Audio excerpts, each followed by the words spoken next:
we have that sense intrinsically that there's a lack in us that needs to be redressed, then the best you can do is, let's say, castrate yourself. And that would be real comical, except that it's also happening.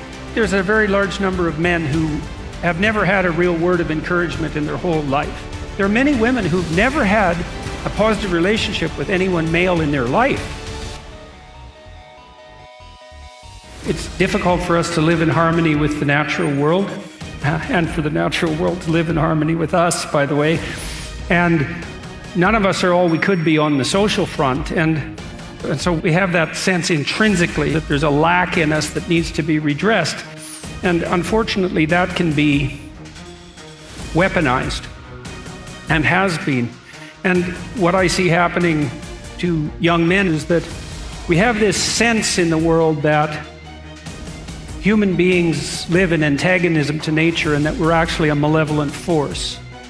And that our social structures, which are clearly capable of the commission of atrocity, are fundamentally oppressive, patriarchal in their nature. And so then if you're a male in a society with that ethos, the motive force that drives you into the world to live is associated with rapaciousness on the natural front, and then oppression and atrocity on the social front. So then if you're the least bit conscientious, because this sort of accusation hurts conscientious young men the most, then the best you can do is, let's say, castrate yourself. And that would be real comical, except that it's also happening. So I guess that's why I think there's a crisis. And there's something serious at the root of it, right? Because we do have to take the fact of the potential damage we can do to the natural world and the social world. We have to take that seriously, but the proper consequence of taking that seriously is not to, in a fit of moral anxiety, and take yourself completely out of the game. It did set out, at least in part, to make a case for the utility of both the feminine and the masculine spirit, and it turned out that making the case for the masculine spirit was something that was more demanded by the culture. We touched on some of it in relationship to the despoiling of nature and the idea of the oppressive and atrocity committing patriarchy.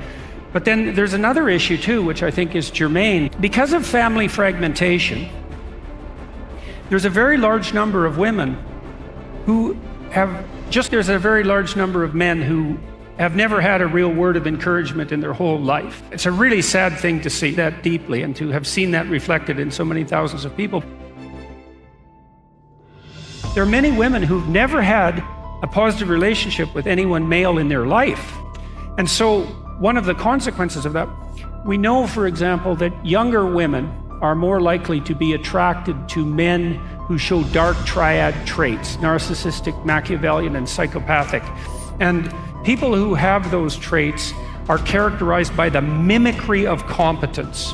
And so what women want in men more than anything else is competent generosity, and the data on that are very clear. But you can mimic that if you're narcissistic, and if you're a young woman, you can be deluded by that.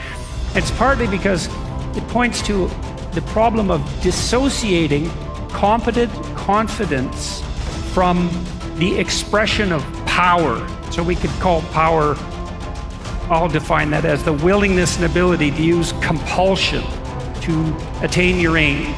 Now, if you are someone who has a proclivity to manifest power, then that looks like the manifestation of both ambition and will.